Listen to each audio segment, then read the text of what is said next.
It is April 13th, 1966, and in a New York conference room, a man of 67 is signing for 25 aircraft that do not exist. His name is Juan Trippe, and he is quiet, allergic to publicity, and running the largest airline on Earth from a desk with no nameplate on it.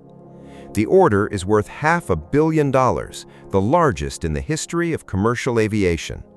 But Boeing has never built this airplane and does not yet own a factory large enough to assemble one.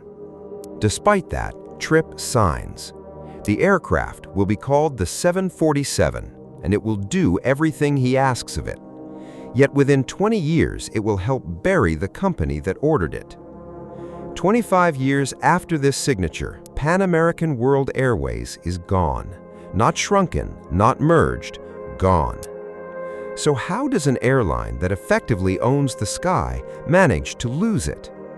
This is New American Fortunes, where almost none of them ended the way they began. If you like this kind of story, subscribe. It genuinely helps the channel.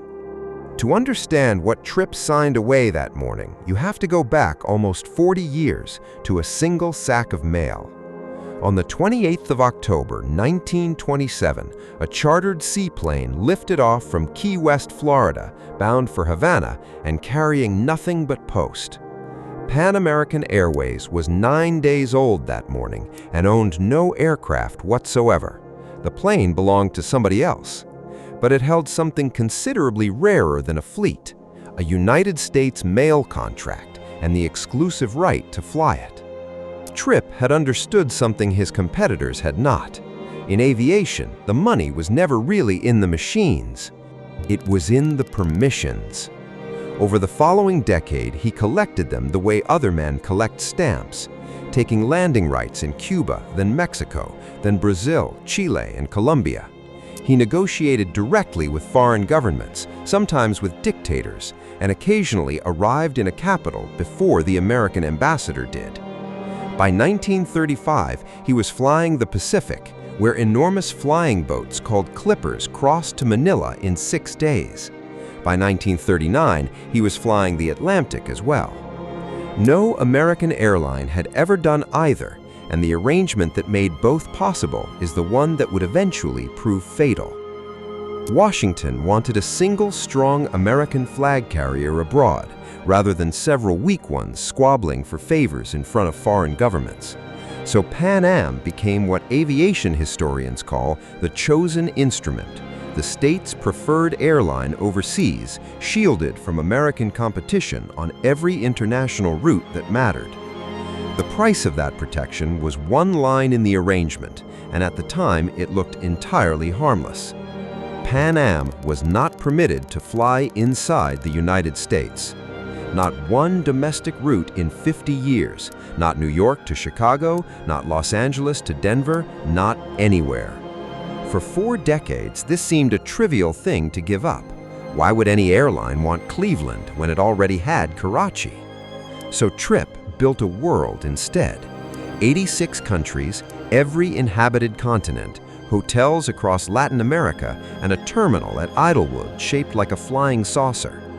From 1963, his name sat across the top of Manhattan on a building straddling Grand Central, and by then he had decided that the jet age was not moving quickly enough. Which brings us back to the signature. The 747 carried roughly 2.5 times the passengers of the aircraft it replaced because Trippe had ordered it to make flying cheap enough for ordinary people. It worked, that part was never in question. But it arrived in 1970 into a recession, and every rival airline had ordered one too.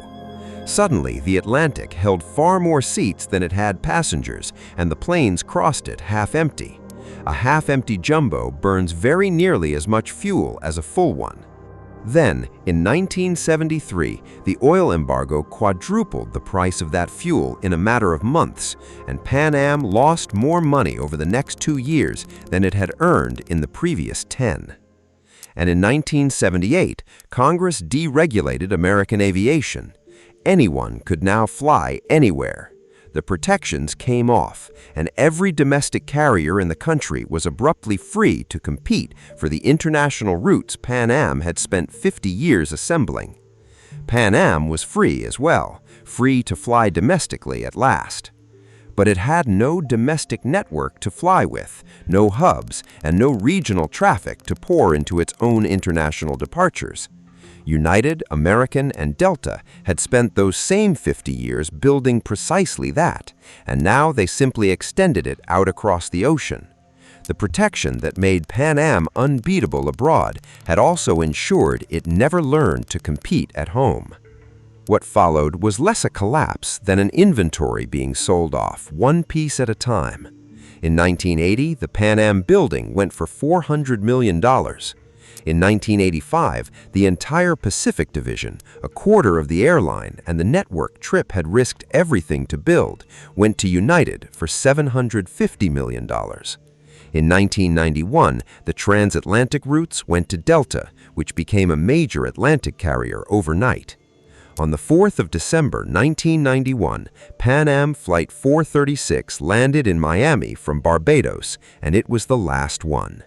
64 years after Key West, the airline simply stopped existing. Juan Trippe did not live to see it, having died in 1981 before the worst of it arrived. Which leaves the question that signature was really asking. The 747 was not the mistake. It democratized air travel, flew for half a century, and arguably is the most successful airplane ever built. The actual mistake was older and much quieter than that, made decades earlier by a man who traded away the right to fly at home in exchange for the right to own the world. That trade looked brilliant for 40 years, and for 40 years it genuinely was. But every airline that outlived Pan Am had one thing that Pan Am did not: somewhere unglamorous to fly on a Tuesday morning.